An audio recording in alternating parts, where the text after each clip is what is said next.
Wow, 32. There, we have a lot of people registered. Yes. It's a lot of excitement and interest in this topic. That's exciting. Oh, my name's spelled wrong. Oh, is It's it? okay. It's okay. Just It's fine. Don't worry keep about it. going. Oh, oops. That's okay. That's not on you, Rebecca. That's on us. We fixed it on our end, but we didn't get it. We didn't get the memo. Don't worry. I'll It's say it. fine. Don't worry. Oh, I am no, unbothered. I am Yeah. unbothered. you're generous. Yeah. Hi, everyone who's joining us. We're going to give another minute for people to come online, and then we'll get started. I wish I could go into it right now and change it. Oh, actually, I probably can't. It's fine. It's not a problem. It Just was realized, my sometimes I do it with what do you call it? I can't talk. Sometimes I use like set ones. Oh no, they are set ones. Sorry.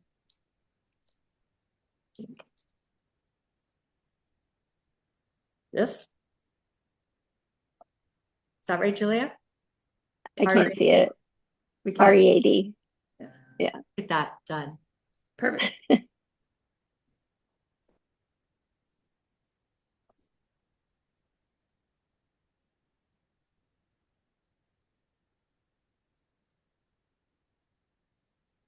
And I'll share my screen. And we'll get started.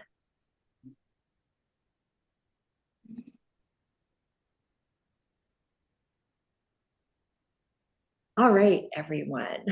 Thanks so much for joining us today. For those of you who don't know me, my name is Rebecca Penn. I am the project manager for the Substance Use Health Network. And I'm really excited that we're having a hot topic webinar today. We have two types of webinars that we do, a research spotlight webinar and a hot topic webinar. And although we are having a conversation today with someone who does do research and such, we wanted to think about this as a hot topic webinar because the involvement of working with people with lived experience, that topic of working with people with lived experience is on everybody's mind. And so, yeah, really wanting to have a good discussion about that. So as people are joining us, I'll get us started. And to get us started in a good way, I would like to acknowledge that we are all joining.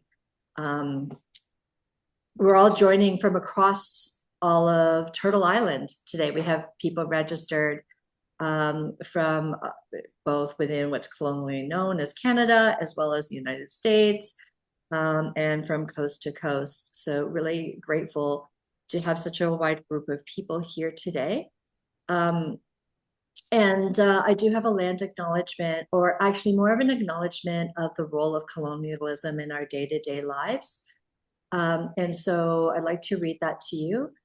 We come together in this community of practice from across Turtle Island as people who live on treaty lands and ceded and unceded territories. We're all treaty people. In the spirit of truth, reconciliation, and respect, I wanted to let you know where I am located. I wanted to acknowledge the land where I'm living. It is Sogum Kigum, colonially known as Shelburne, Nova Scotia, which is part of the traditional and ongoing territories of the Mi'kmaq and overseen by treaties. We work in a sector whose goal is to address social and structural harms. We recognize that the production of these harms comes from our colonial history, its enduring practices, institutions, and ways of thinking. And that shows up in our ongoing day-to-day, in our lives every single day. We know that Indigenous people, as well as members of the African, Caribbean, and Black communities, are disproportionately impacted. They're harmed and criminalized by drug policies that are rooted in racism and colonialism. They're also impacted by our medical and social service institutions that do not address their needs in an equitable way. So just want to remind us that colonialism is with us today, and that part of the work that we need to do is to commit every single day to be working in ways that transform the racist and colonial institutions and practices that are embedded in our work, and really try to repair those harms and prevent future harms and work towards a more just and inclusive world. So I wanted to tell you a little bit about the Substance Use Health Network for those of you who do not know about us. Thanks for joining us, and welcome back to those of you who are our members. So our goal really is to promote an accessible, evidence-based continuum of substance use healthcare that meets the needs and goals of the people who are looking for that care. We want to make sure that it is respectful of people's autonomy and promoting their dignity. So we have almost 2,000 people. We're just a bit shy of 2,000 people right now, from mostly from Canada, but also from beyond. We have members from Europe, Australia, a couple of different countries in Africa, and from the United States. And it's amazing the group of people who do join us. We have people who have lived experience, we have healthcare providers, social service workers. There are people who are involved in policy and decision making, people engaged in public health units and work, researchers. Oh goodness, I don't want to forget anybody, but it's a wide group of people that all care about this and are involved in doing work to address this. And also to let you know that our primary role is around knowledge exchange and mobilization. We don't provide any direct services. We try to support the people who are doing those direct services and those who are doing other related work like research and such. So if you haven't joined us and you'd like to, you can use that QR code, or we'll put a link in the chat, and you can check out our website. There's lots of resources there. If you'd like to register, we'd love to have you join our membership. And I'm going to pass it on now to Tanya from Reclaim Collective. Tanya, if you, the Reclaim Collective is an important partner to the Substance Use Health Network. So I'd love you to introduce yourself and Reclaim and take us into this important hot topic webinar today. Thank you. Thanks, Rebecca. Welcome, everyone. I am excited to be here today for a few reasons. I'm always excited to be at the community practice on Thursdays. But first of all, my name is Tanya Evans. I am one of the co-founders of Reclaim Collective. There are 4 of us total, 2 who will be on the call today, Jen McCrindle and Lauren Cameron in Alberta, and Andrzej Solinsky unfortunately can't be with us today. He is from Toronto. But yeah, Reclaim Collective, we co-facilitate weekly this community practice. I'll put in the chat our website if you want to learn more about Reclaim Collective and the work we do and how we formed and all those good things. But yes, today, Julia and I have a bit of a history. We met 17 years ago in a long-term treatment facility. And, you know, we were part of the alumni for many years. We were part of 12-step meetings and groups for many years together. And sort of fast forward, probably about 8-9 years ago was when Julia kind of got me into the peer world, which I'm super grateful for, but I've learned a lot over the last 8 years and have experienced a lot of struggle, unfortunately, working in nonprofit in systems as a peer navigator, as a peer specialist. And so, yeah, Julia and I have a lot of history. And so, yeah, I was one of the co-conspirators of Julia's research. She can elaborate on co-conspirator term rather than participant. We prefer that term for a few reasons, which Julia will allude to. So I think that's it for that. I think I want to pass it over to Julia because she's got a lot of information to share and a lot of personal experience to share that I'm excited for all of you to learn. So Julia, do you want to take it away? Sure.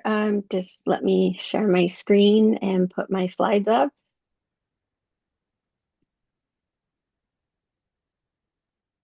And, all right.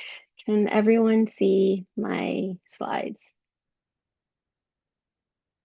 Okay. Yes. Okay, good. So, yeah, so I wanted to start off with something that I used to start off all of the peer support workshops. I used to do a lot of training across a lot of different agencies, and I would usually start with this. It's a metaphor. So there's a street, there's a sign saying construction, and the person is walking down the street and falls into a hole. A citizen walks by, sees that there's someone down the hole, says, "Do you need help?" And the person says, "Yes, yes, I need help." They throw $5 down into the hole and they think to themselves, "Well, I've done my good Samaritan deed for the day, and now there's someone else's problem," and they walk off. And then someone from the side professions, so psychology, psychiatry, from that system, they walk down the street, they see a person in the hole, and they say, "Hey, down there, are you hurt? When you get out of the hole and you want to talk about your experiences of being in that hole, here's my business card and give me a shout and we'll make an appointment." Then a nurse walks down the street, sees a person in the hole and says, "Hey, you, are you okay?" And the person says, "No, I'm hurt." And the nurse says, "Well, you need to go to your nearest emergency room. And also, do you have all the crisis line numbers?" And then they walk off as it's someone else's problem. And then a peer specialist walks down the street, sees the person in the hole, climbs down that hole and says, "You know what? I fell down this hole last year and I remember how to get out of it. Do you want me to show you how to get out of this hole?" They climb out of the hole together. The peer specialist offers, "Do you need to go to Emerge? Do you need therapy? Do you need counseling? What are the services that I can connect you with?" And they even accompany this person to those services. And those services are, intimidating and scary for someone who is suffering from substance use health. Obviously, this is a metaphor. The whole is substance use health issues, and this is how peer support works. This is a metaphor that really gets down to the root of the essence of how peer specialists work and the work that they do and how important it is. And I'm also alluding to some of the systems that I'll be talking about today. So I wanted to start off with that. The next, oh, my slides are not changing. Oh, there we go. So who am I and why should you care? So I have living experience with substance use health and mental distress. Tanya alluded to the fact that we were in treatment together many years ago. I decided to, after I got sober and did not know what to do with my life, I decided to go to school. I became a social worker and got a master's of social work. I then was in charge of rolling out the first peer specialist roles in substance use health field. And I did not like what I saw. I saw a lot of exploitation, a lot of the issues that I'll be talking about today. So I decided to quit my full-time gig with benefits and start a PhD. And I've spent the last 10, 12 years researching peer support and peer specialists and the systems in which the peer specialists have to navigate. My lived experience does include being homeless, being criminalized, going through all the different systems, going through psychiatry, And yeah, so I do have lived experience with quite a number of, we call it insider knowledge because we have knowledge from being inside those systems. And that knowledge can only be gained from being inside that knowledge. You cannot learn this knowledge any other way than living it. So my dissertation, this is the title of my dissertation. It's very, very long. But what I wanted to talk to you about was when I came out in academia with living experience with substance use health. So the second day of my PhD, the professor asked, what is your relationship to your research, like your research topic? And there was only 5 of us in the class because PhD cohorts are quite small. So the person on my left said, I've been intimate partner violence counselor for 10 years. And so that's my relationship to my research. And the person to my right said, I've been in child welfare. So that's my relationship to this research. And then it came to me and I had a split second and I just said, you know what, I'm just going to be super honest. I have living experience with substance use health, and my relationship to my research is personal as well as professional because I had been an addiction therapist for a few years back then. And the whole room went silent. And people did not know how to react. I think a lot of people were really uncomfortable with my honesty and my authenticity. I actually had a different professor because it got around, the rumors spread about me and it got around. And I had one professor come up to me and said that my decision to come out as someone with lived experience made him feel very uncomfortable. And I kind of thought, I've done my job here to push the boundaries of academia, to push the boundaries of what is considered to be the ivory tower and the notion of the objective researcher. And my whole objective is to center the knowledge that comes from living experience of substance use health. And in order to do that, I need to push back against the academic system, the addiction system, and all the other systems that work in combination with each other. So yes, that's a bit about me. Tanya mentioned, I wanted to talk about this briefly, excuse me, why I didn't call in my research, why I did not call participants. I interviewed 19 co-conspirators that are peer specialists in substance use health field from abstinence to harm reduction. The reason why I didn't want to call them participants is because we met for an hour and a half, 2 hours, and we connected. They asked me questions about my lived experience, and I was honest. I did not keep that researcher objective neutral stance. I rebelled against it, and I shared my lived experience when asked. And because I was asking the co-conspirators to share their lived experience. So my dissertation is a culmination of all 20 of us co-creating that knowledge together. And my role as the researcher is to aggregate that information and write the 330-page document. So co-conspirator is aligned with the idea of co-constructing knowledge. So I'm resisting my authority in the research arena, and I'm not giving, but I want to center and make the co-conspirators the expert instead of me being the expert as the researcher. And yes, this makes my committee feel very uncomfortable, and a lot of other researchers feel very uncomfortable. And I don't know, Tanya, if you want to jump in and say how many times you've been a participant in research projects and what the difference of being called a co-conspirator has made to you in and so forth. Yeah, for sure. Once you said that term to me, I was like, co-conspirator, what? I'm usually just a participant, which, checks a box, and kind of, gives, a lot of my personal information. And then I just feel like, okay, I was a participant. Co-conspirator really makes me feel part of and really makes me feel like I've contributed to this to this research in a meaningful way, and in a way that, you're actually giving us that it feels more empowering. It feels more like we are part of, rather than a side kind of piece of like a participant. So I love the term, and I'm always going to use it now. So thank you. Yeah, so I really didn't want to recreate what has been recreated in the colonial style of research. I really wanted to come at it from a decolonizing perspective.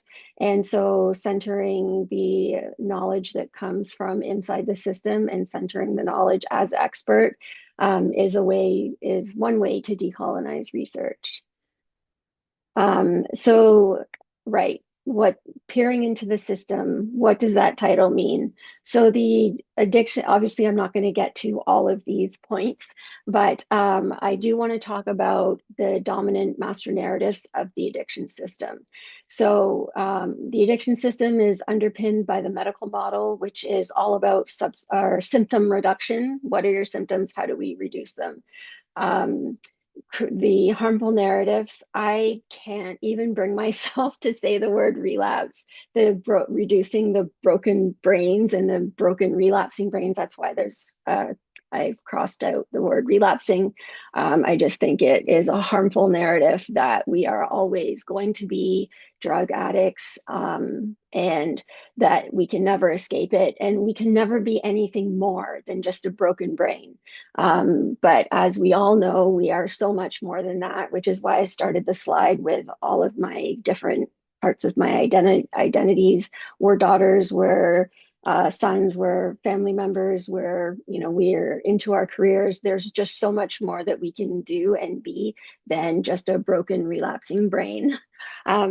The criminal system is what's really important to know. It's interwoven with the criminal system as well as psychiatry, and the mental health system.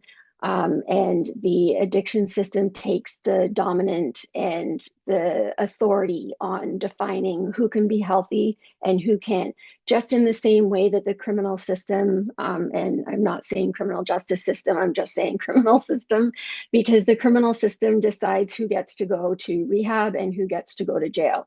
And a lot of that, as has been touched on, is based on racialized drug policy and yeah, a lot of overrepresentation of indigenous peoples in our criminal system, and overrepresentation of people of color, people who are racialized. And so it determines who can be healthy and who can't, who can go to prison or jail, and who can go to get treatment. Um, So this is my take on the medical model, also from China Mills, who herself has lived experience and has published in the MAD studies field. So the biomedical model, as a theoretical underpinning to the medical system, is an extension of Western-centric colonial institutions and mechanisms, again, defining what health is. And so the biomedical model defines health as the absence of symptoms. And I'll get into it a little bit later, but I had all 19 co-conspirators define to me what health meant to them. And not a single one of them mentioned the medical model or symptom reduction. So we are so much more than that. So in my dissertation, I spent a lot of time reading about peer support. It's 15, 20 years of research promoting peer support, and it's well documented how much peer support does help and how peer specialists are able to reduce rehospitalizations, reduce isolation, reduce rates of taking drugs again. So there is a lot of research that already uplifts peer support, and so the problem is that the research has neglected to ask the peer supports, what kind of toll does it take on you to provide these kinds of services. And that's really where my research comes into place. So through mad studies and convict criminology, which are both bodies of knowledge written from the lived experience perspective. Convict criminology is written by the prisoners themselves, and it really highlights the lived experience perspective. Like, for an example, if you look at statistics will tell you rates of recidivism are really high, but it is the lived experience perspective that tells you um, why there is such high rates of recidivism and why it's so hard to get out of the criminal system once you're in it, and how it's set up to fail for people caught up in, or people who have been criminalized.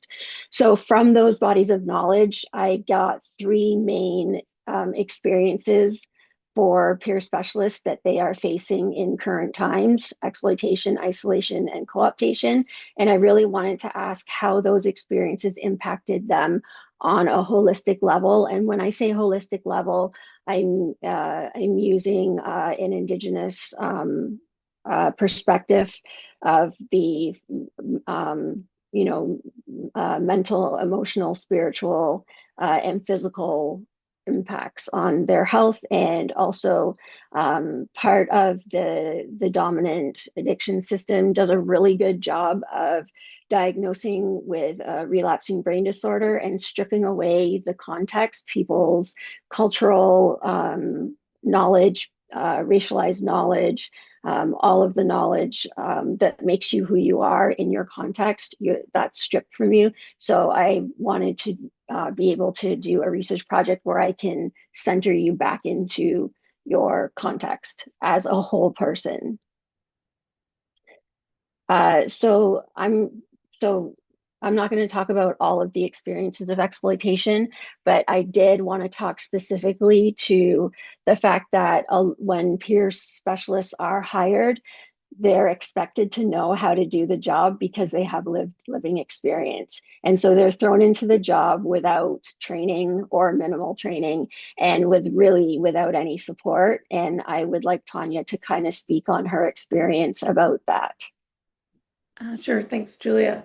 My first job as a peer was at the CTS, so the Consumption Treatment Services, which used to be, excuse me, originally called the OPS, Overdose Prevention Site. It was more of a pilot project, I think 9 years ago here where I'm from. So I was in it from inception. The interview I went to, I had no idea what I was walking into. I've never heard of even a service like this before. I just thought, I have lived experience, I want to help people. But within a year of working in a space where we are supporting people who are experiencing drug poisonings, toxic drug supply, and going under like multiple times a day, not having any training, not having any debrief, not having any trauma-informed practices. I within a year went down hard, and I'm lucky I kind of made it back from that. But that was my first experience, my first job in the field. And then my last 8 years as a peer navigator on the only peer on an interdisciplinary team for 8 years. And it's about a team of 18 to 20, just 3 leaves of absences, all because of all the reasons Julia is explaining, what we go through. And so, yeah, it's been a long journey of really just, and I kept trying to be like, okay, maybe I'll try to bring in more harm reduction education to the team. Maybe I'll try and bring in more what a peer is to the team. Maybe I'll try, but it was left on me, and that's burnout. I mean, it's already burnout enough to be, in the system, but then trying to bring all this, it was left to the peer to bring this education and knowledge. And again, I kept banging my head against the wall many times. And again, just keeps leading to burnout and feelings of just hopelessness of working in the system, which really is it's not fun. So that's been my experience in a nutshell. Yeah. Thank you, Tanya. I know it's a There's a lot to lot. fit. It's a lot to fit in. I just want to go back to a quote that I pulled out from my research. So in the pandemic, social workers, nurses, any profession that was unionized got the option to work from home, and peer specialists did not get that option. So they were sent out to do the work of other professions, working in makeshift shelters, working in motel rooms, doing the work of outreach. Uh, a lot of them were working night shifts, were working evening shifts when they were where their original jobs were working Monday to Friday, 9 to 5. So the pandemic hit peer specialists harder than it did other professions. And yeah, this quote kind of highlights that they were not given a choice to work from home. They were told, if you want to keep your job, you will do this work. So that's one of the ways exploitation works. Especially if you're the only peer on a multidisciplinary team. I talk to peers who, in interdisciplinary meetings, they don't talk anymore. They used to. They used to give their perspective, but after being dismissed over and over again, then they just stop contributing and they just kind of stand there by themselves. Um, the thing I think that we need to remember, actually, I'll put this quote on. You can read it as I'm talking. Is that peer specialists are seeing their own experiences in the people that they support and are not given the support and the compassion, the humanity, the dignity to be able to debrief what that's like to live your experiences on a daily basis. Um, Also, we need to remember, I lost my train of thought there. But yeah, also being that's what my thought was. Being Here's another quote that I pulled from one of my co-conspirators, or not my co-conspirators, but one of the co-conspirators who contributed to this work. So the experience of having their knowledge dismissed over and over and over again triggers part of their experience as someone who used substances, who has lived on the edge or the margins of society, who's been dismissed over and over and over again. Even as they're asking for help, they're given a crisis number, they're told to go to emerge, they're told to go on a 10-month or 18-month wait list to go into a residential treatment center. They're basically dismissed, and then they're in their position as a peer specialist. They're now a tax-paying, part of society, and yet they're still being dismissed. And so it triggers a lot of past trauma. So with this quote, the physician pulled me aside and said, that you really don't have any use here. There's no evidence states what you do is even helpful. There's actually 15 to 20 years of research saying that peer support does make a difference. It does help, and it does reduce rates of isolation, and it does improve people supported their mental health. It does actually help people feel less alone, and that feeling of togetherness and that special relationship between peer specialists and the people that they support is so significant that it is transformative to the people that they support. So co-optation is directly from MAD studies. So there's a type of discursive co-optation, and I know Tanya can speak to this as well, because a lot of the a lot of the work that peer specialists do is about using destigmatizing language.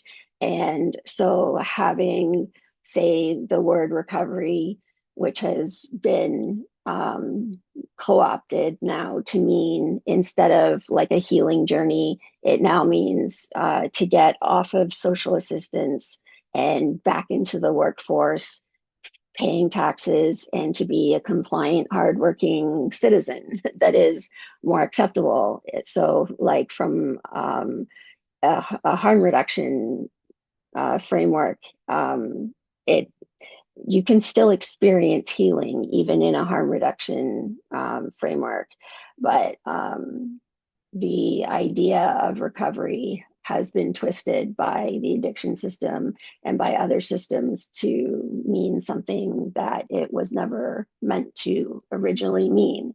So the peer specialists are also being used for their connection to hard to reach communities. And when I say hard to reach communities, there is a reason why those communities are hard to reach. It's because of, let's take a sip of water,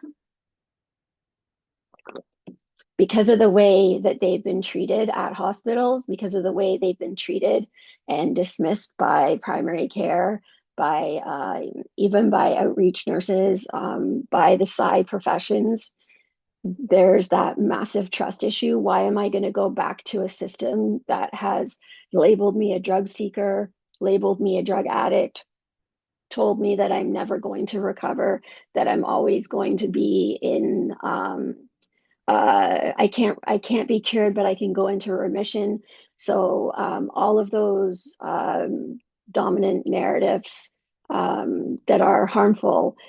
This whole research project was a way for peer specialists to talk back to the system and to take back the meaning of the word healing.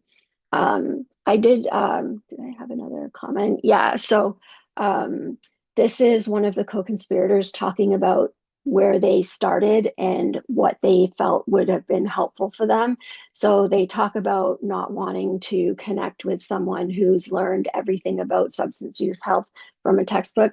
They want to know, they want to talk to, and they want to connect with someone who has lived on the streets, who knows what it's like to have to do like um, a garage or sorry, a gas station shower.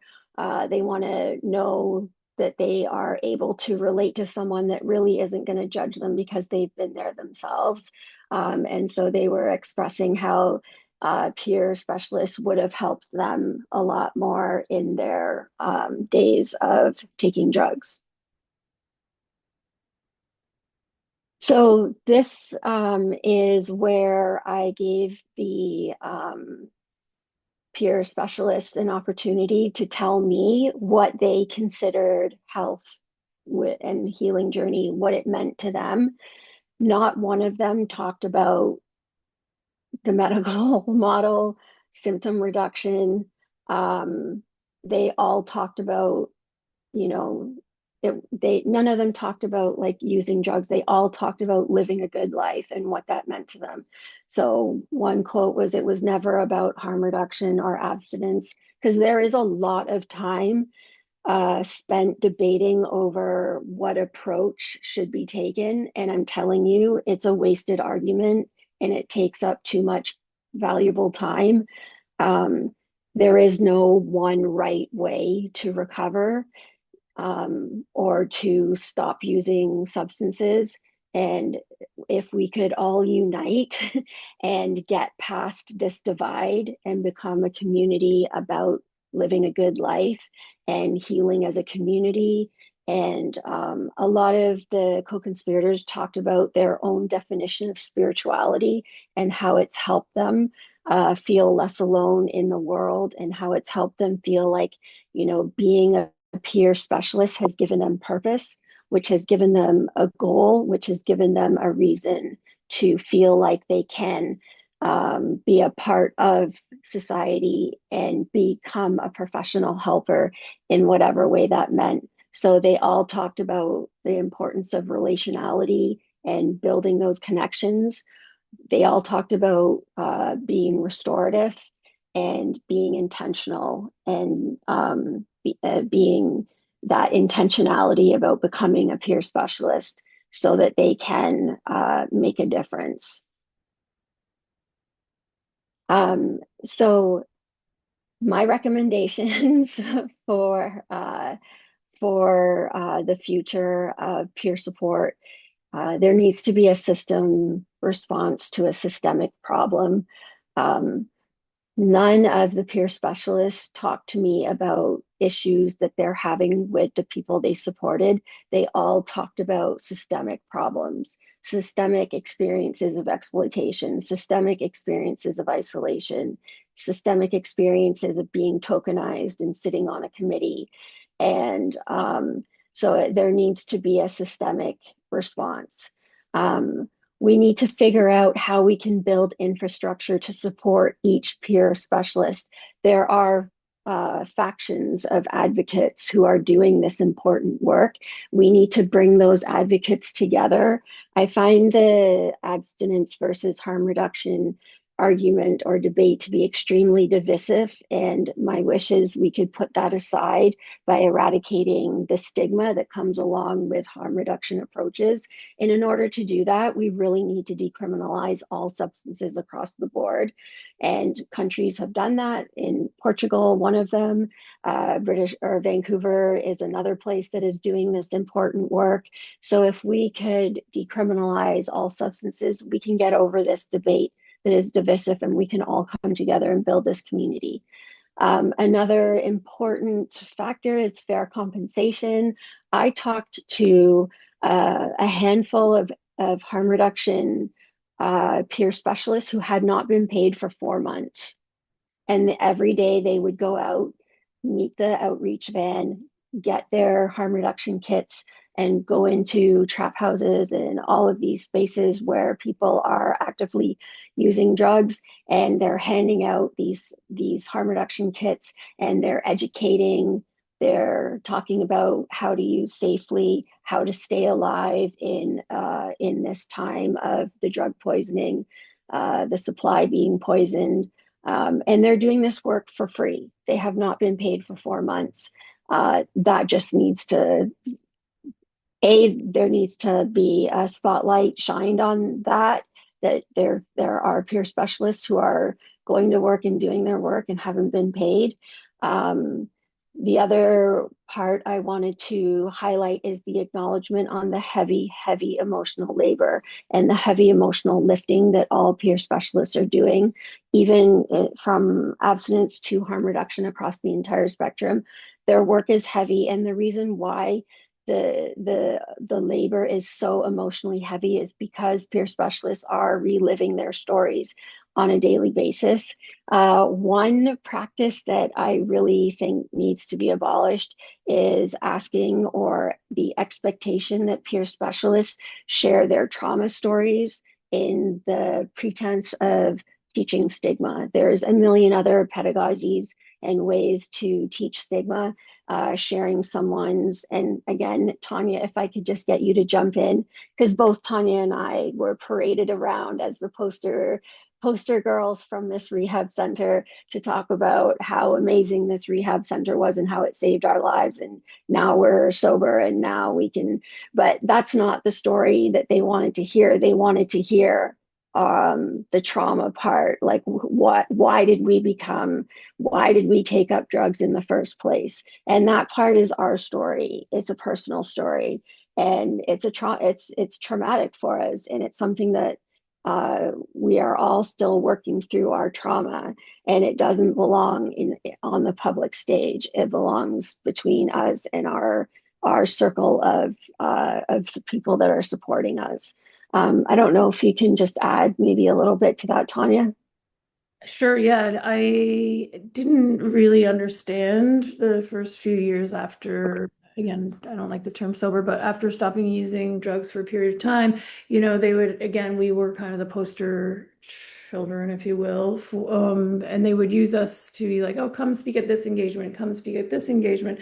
I did one engagement where it was, put in the paper, and it was about family and children's services, and it was really personal to do with my son. And I had lost custody of my son for 2 years during period when I was using, and the way they wrote the article made me look like a terrible mother. And I this followed me for 7 years. If you Google my name, that's the first thing that came up, and it took me forever to get this article down. And that's just one example of a lot, a lot of the stuff I and you went through in terms of I didn't understand. I thought I was doing good work. I thought I was like, doing good things and sharing great stories, but really it was very harmful. I didn't understand it until, becoming more educated and becoming more sort of self-aware, and getting better in terms of my own wellness, and self-worth pieces, that I was like, wait a minute, this is not healthy, this is not good, and this is very harmful, and it really had an effect. And I had had a lot of struggles over the years, because of these types of things. And I know a lot of people on this call and a lot of peers that I've worked with face the same thing. And, another piece too is, we lose a lot of peers due to these things, these issues that we face, and sometimes never even hear from them again, because it's just, there's that added guilt and shame piece on top of, we're supposed to, oh, look at us, we're doing so well now. And then when we fall, if you will, quote, we're left alone. And that is a double sort of, to me, it was it was extra hard, because, we're not supposed to fall. We're supposed to be doing great. We're all good now. We went to treatment. We did all the things they told us to. And that is not the truth of how it works with us humans, and how we get well, and working in the field to be, supported and have training and all that. So there's so much. Thanks, Julia. Yes. Thank you for sharing. I also wanted to add to that, like, the dominant narrative that Tanya and I were told was that if we wanted to keep our recovery, we needed to share our experiences, but so that other people could learn from our mistakes. But they had us talking at universities with undergrad students. And my lived experience is like IV heroin use back in the 90s. There is not a single college student that is going to relate to that story. And after sharing my story, I felt overexposed, extremely vulnerable, and uh, in a really bad mental health state. And again, there was no support or understanding that that experience had been extremely traumatizing to me. And so I do try to, I have a whole part um, about sharing our lived experiences and having the autonomy and the choice to determine where and when we share and what we share. So for in this instance, Tanya came to me and said, "Are you willing to share about your lived experience?" And for this specific webinar, yes, absolutely, I am. But for other, like, hospitals, any type of other place, I've stopped saying yes many years ago, because I knew, like, yes, I will come in and I will share my research, but that's not what they want to hear. They want to hear my trauma story. There's this notion that, they get to travel through the darkness and the grimy, dirty, gritty places that I've been without getting their hands dirty at all. So it's like they get to experience what it's like to be street entrenched, and to be, taking drugs to deal with the fact that you're street entrenched and that you're coming from a place of trauma. So they get a glimpse into it, but they don't actually have to live it. And there's just something so wrong about that.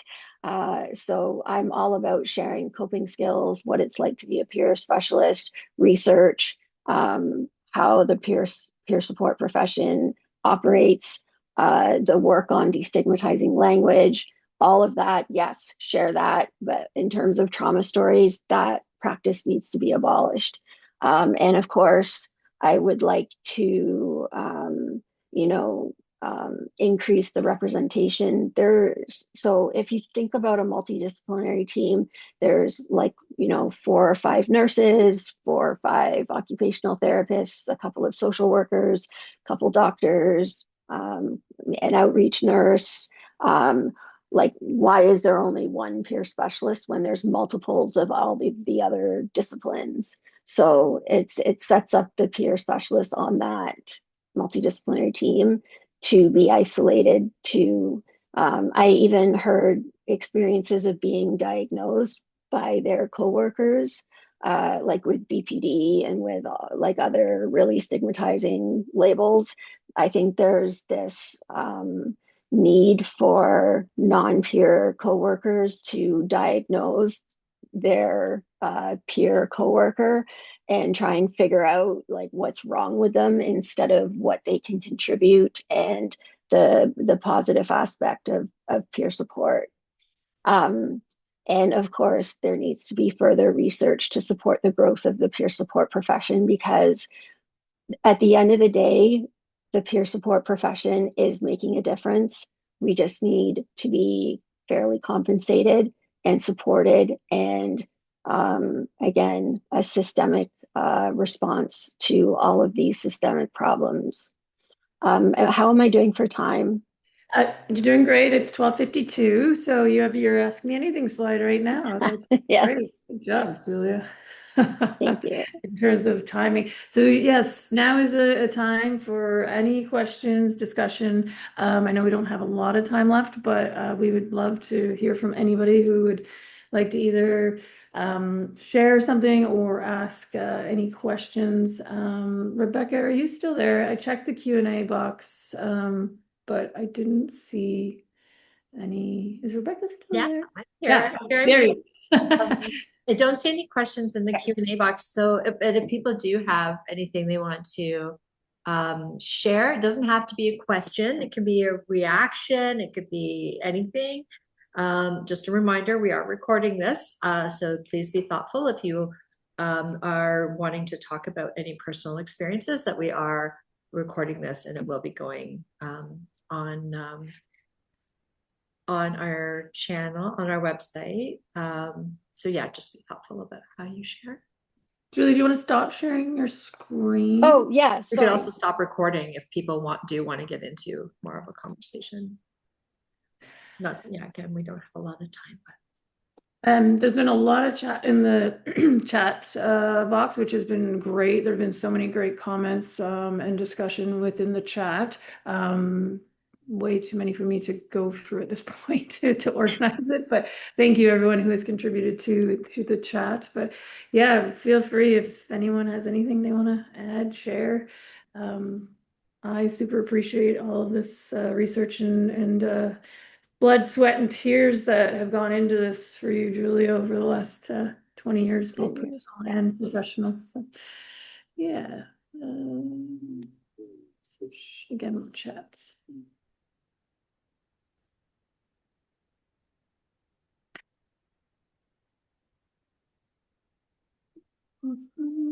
Maybe you covered everything and nobody has any questions because you have covered all of the things. Maybe not. But there is some chat. I could read some of the chat. Unless Rebecca, do you have anything you want to add or share? Because I think Rebecca has a lot of experience and a lot of experience in this field as well. So well, I've had a lot of years about thinking about this, because I do think it's really complicated, and also have been very thoughtful, or mindful rather, of my relationship to this. So I don't come from the lived experience, but as a service provider, when I was a service provider, I know I was really encouraged to. There was a movement where we did start talking about how we could bring in people with lived experience, and there was this idea about like volunteering. If they volunteer, then they give back, and that there are all these positive benefits and such. And I was like, yeah, okay, I can see that, but I'm also worried about that. Like, I'm worried about like give back. Like, wait a second, like I understand that it does feel good to give back. I know there's lots of spaces that I enjoy giving back to in parts of my community and things, but also we're asking people to give back in a system that has created a lot of harm for a lot of people. And so that giving back notion, like, it taps into something really important there, right?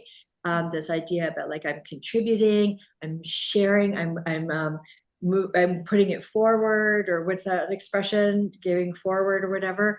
But the giving back to the system part, I just always struggled with. But then I was also like, this isn't my struggle. I really want to respect people's own experiences. And if that's their language for it, then I want to celebrate that with them. But also really noticed how people weren't getting paid and being asked. Like I would worry so much about people sharing their lived experiences in spaces where, I mean, maybe it feels really good to say that right now where you are on your journey, but it might not feel great later when you're in a different spot in life to know, especially if it is something that's like this that's being recorded, right?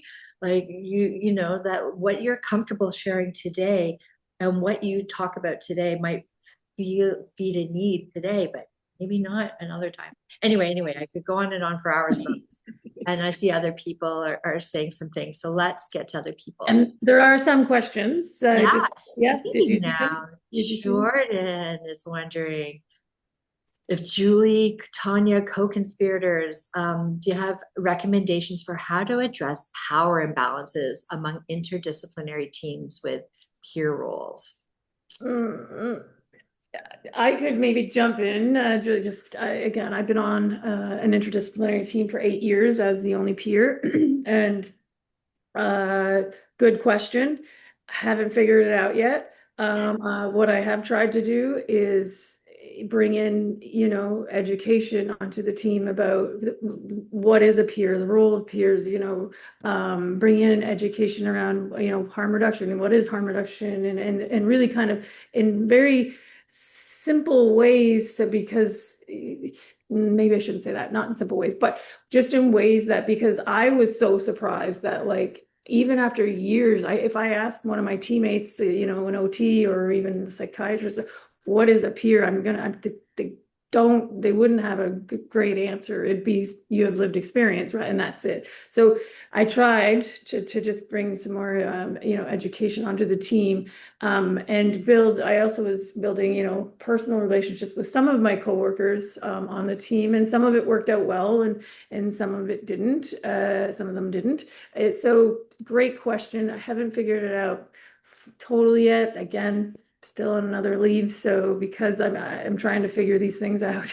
But Julia, I don't know if you have any advice. Yeah, sure. This is something that I've thought about for a number of years, something that I've kind of dove into in my research. And at the end of the day, I think it comes down to like there's strength in numbers. Yeah. I had just mentioned, there's multiple disciplines on the team. Why can't there be multiple peers? It's actually written into, I think the Mental Health Commission stated that each fact team has to have a peer on it. There's no reason why it needs to be one. If there's funding for multiple nurses, and to be honest, the peer is getting paid the least out of all of the disciplines, then why can't there be multiple peers? At least that way. The thing I also struggle with is the education Tanya's talking about falls solely on the peers' shoulders, and they're just one voice in a team of 18 or 20 other professionals. So I recommend in my work that like there's a specific person on the team who has an interest in peer support, like teaming up with the peer specialist and kind of championing peer support, and also taking on the role of education, and like being able to give some clear, specific examples of excellent, like peer support excellence. Because in my conversations with all my co-conspirators, they were giving me such innovative practices that they had implemented into their youth. Because every peer comes from a different perspective. Every lived experience comes from a different perspective. So each peer is going to be unique, and it's the same way in all professions. I come to social work with a specific lens. So yeah, so it's I think it comes down to there being strength in numbers to try to even out the hierarchy. I don't think is ever going to change. The credentializing and hierarchying of those credentials won't change, but if there are strength in numbers and there are like several peers on that team, I think it will help to shift the balance a little bit. I agree. Yeah. Can I just say one thing here about that? My thought about this, because again, I've struggled with this so much for a long time, is I think we have to not pretend that we can shift the power imbalance. Like we can't pretend that there isn't a power imbalance. We have to name it. And I've seen people, including myself, I have been there being like, oh, I want everything to be, I want us all to be on the same page and like we're all equal. And actually, no, like I have not had the experiences that some of my colleagues with lived experience have had. I have my university education. I've never been incarcerated. Like I don't have those struggles. So no, I have different relationship to this work, and you just have to be open and honest about it, and then figure out how to work with that, and make sure that different voices are heard and given space. And it also means that sometimes I need to shut up and sit back and be quiet. That's hard for me, as you know me, because I'm excited about it, but it's not actually about me. It's hard for all of us. I was going to just add, Julia, I did bring those recommendations, as you know, to the organization about, okay, there's only one of me, and there needs to be more than one of me for many reasons. And they'd come back to, well, funding. We don't have funding for more than one peer, but yet there's 4 OTs and 5 nurses, and it just kept. So I just gave up. Because I mean, what else do I do, right? I kind of stopped asking. That's unfortunately. Yeah. And that's one of the things I would love for organizations that are really committed to engaging people with lived experience is for them. I would love somehow, here's an idea for Julia and Reclaim, and others, is to think about an organizational policy audit to look at how policies within organizations can support engaging people with lived experience or not, and how are they brought in. So, for example, I'm thinking about an organization that I love and respect and admire, and who are super committed to decriminalization and all of these things, but they were recently going through a hiring process, and they were talking about doing a criminal record check for this particular position. It wasn't a service position, and I was like, wait, what? Hold on, wait. And they were like, oh yeah, why are we doing that? It was sort of like a standard HR process. And it wasn't for a service provider or harm reduction position or anything like that. It was like, I don't know, an admin or accounting or like payroll, something like that. So yeah, there was like this little tension about, well, hold on, what if there was a problem? And I'm like, and what if there was? Like, today is a different day, and we need to be having relationships with people and thinking about, like, so practices like a criminal record check, how does that impact who we do get to have? Anyway, so yeah, organizational policy audits. How do they support? How do they create barriers? How do they shape which people get to have access to peer roles or roles for people with lived experience? And that's a great example of the dominance that the criminal justice system has over who gets to be employed and who doesn't get to be employed, who gets to go to jail and who gets to go to rehab. I loved when you said that. Yeah. Because I could do the same thing, but as a housed, white, middle-aged woman, I'm not likely to get pulled over or caught, or so I'm less likely to be criminalized in those situations. I can use drugs in my house. And now, right now, we have so many regions of Canada that are looking at heightening the criminalization of people who are in public spaces, using drugs or not. So yeah, I do think about, like, does that make me more or less of a valuable employee just because I didn't get caught, because I can do what I want to do. I can have my worst moment. I can have my substance use. I can have my whatever within the privacy of my own home. Yeah.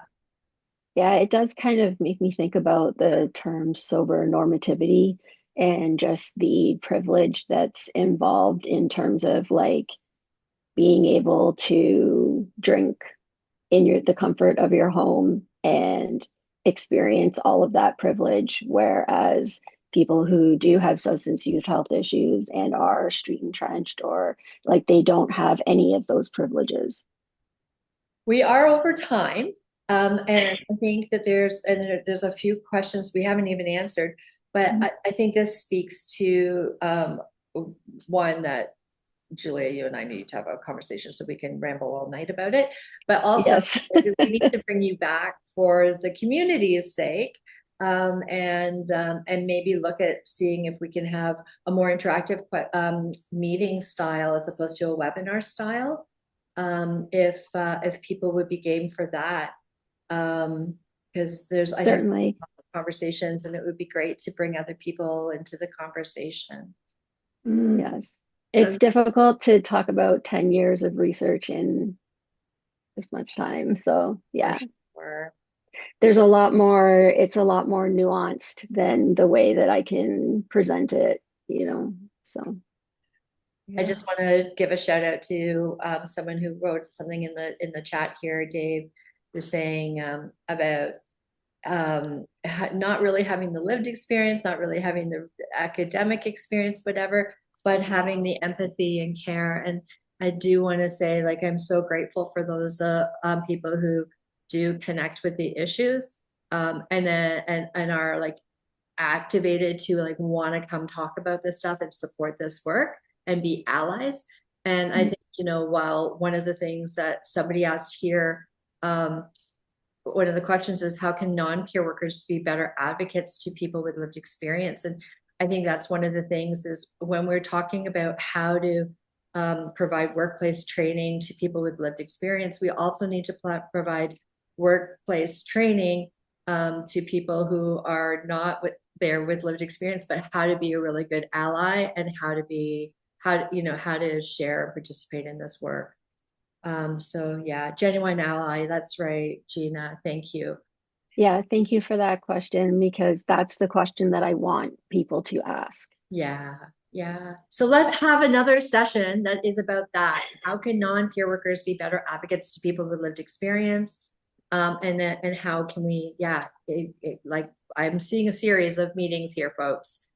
Yeah, I was already thinking this before, Rebecca, with Julia. We've had the conversations, and even like a monthly sort of, we have the community practice every Thursday, but once a month having it specifically on peer related topic. I think because there is so much more we could be discussing, and people to come together, and again, power in numbers, like Julia said. I just love this, Julia. You did an amazing job. Thank you so much for taking the time out of your schedule and Dave to join us and educate us and share and be vulnerable and give, of yourself. So thank you. And thanks everyone else who joined today. Thank you just all. wanted to say, I just wanted to say thank you for having me. It's been great. Well, it's not going to be the last time that we've had you, Phil. No. Just you're on our speed dial, or you're on my speed dial now. Thanks everybody for joining us. Tanya, thank you, and the Reclaim team for all you do. And Julia, there'll be more. I'm going to stop recording, and thanks to everybody who took time out of your day to come have this important conversation. Thank you.